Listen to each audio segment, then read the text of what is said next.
Assalamualaikum warahmatullahi wabarakatuh.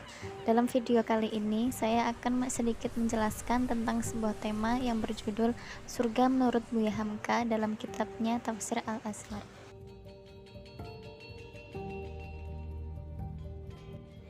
Surga merupakan ganjaran yang luar biasa yang disediakan Allah Subhanahu wa Ta'ala untuk hamba-hamba yang dicintainya dan yang taat kepadanya.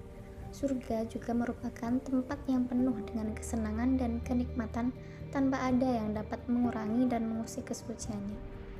Hamka menerangkan makna-makna yang dimaksud dalam Al-Quran dengan bahasa indah dan menghubungkan ayat dengan realitas sosial dan sistem budaya yang ada.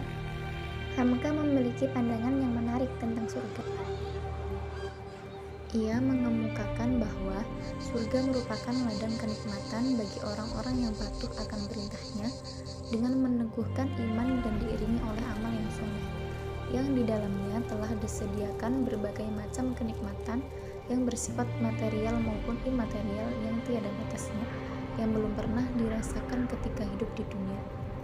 Gambaran mengenai surga bahwasanya menurut Hamka, surga merupakan tempat kembali bagi orang-orang yang bertakwa, ladang kenikmatan bagi orang-orang yang patuh akan perintahnya dengan meneguhkan iman dan diiringi oleh amal yang soleh, yaitu kenikmatan yang belum pernah dilihat, dirasakan, serta dihayalkan oleh manusia. Dalam surga terdapat kenikmatan material dan kenikmatan imaterial yang hanya didapat oleh orang-orang yang soleh dengan keimanan, ketakwaan, dan mendapatkan rahmat serta keridhaan dari Allah Subhanahu wa Ta'ala. Dalam tafsirnya, Hamka menelaah dari surah Hud ayat 107 sampai 108. Hamka cenderung kepada penafsiran bunyi ayat apa yang dikehendaki oleh Allah.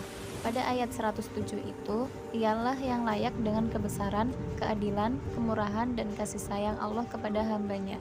Allah Subhanahu wa Ta'ala leluasa, tidak ada yang akan menghalanginya mencampakkan orang yang berdosa ke dalam neraka dan leluasa pula mengeluarkannya dari sana, yaitu orang-orang yang menurut pertimbangan Allah telah selesai sepenuhnya supaya ia bersih ketika kelak dimasukkan ke dalam surga.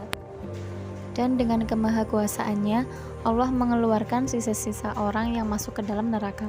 Sesungguhnya demikianlah keadaan yang sebenarnya terpulang kepada Allah Subhanahu wa Ta'ala jua, sebab sebagaimana tersebut di ujung ayat, Allah adalah Maha Luas, lagi Maha Mengetahui.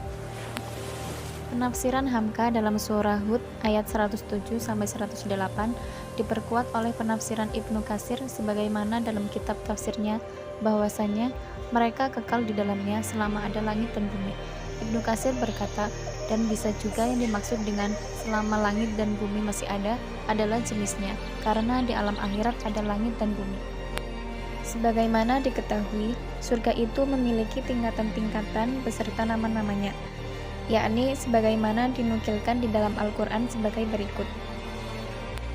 Tingkatan pertama yaitu surga Firdaus, yang kedua surga Aden, yang ketiga surga Naim, keempat surga Ma'wa, yang kelima surga Dar As-Salam, yang keenam Dar Al-Maqamah, yang ketujuh Al-Maqamu Al-Amin, yang kedelapan surga Huldi. Adapun kenikmatan yang disediakan Allah Subhanahu wa Ta'ala di surga jauh lebih besar dari kesenangan yang diperoleh di dunia. Kenikmatan duniawi tidak ada artinya bila dibandingkan dengan kenikmatan yang diperoleh di surga nanti. Kenikmatan surga menurut Hamka terbagi menjadi dua macam, yakni kenikmatan material dan kenikmatan imaterial. Kenikmatan material itu berupa kenikmatan yang dapat dirasakan secara langsung oleh fisik, seperti mendapatkan bidadari, sungai-sungai, makanan dan minuman, buah-buahan, istana, juga pakaian dan perhiasan. Dan kenikmatan imaterial merupakan kenikmatan yang dirasakan secara tidak langsung oleh fisik, seperti kenikmatan yang paling utama adalah dapat melihat Tuhan, mendapat keridhaan Allah, dan tak pernah merasa bosan di dalam surga. Semua itu dapat diperoleh apabila mentaati segala perintahnya dan menjauhi segala larangannya, selalu beramal soleh dan mendapatkan rahmat serta keridhaan dari Allah. Cukup sekian penjelasan dari saya. Mohon maaf bila ada kekurangan. Wassalamualaikum warahmatullahi wabarakatuh.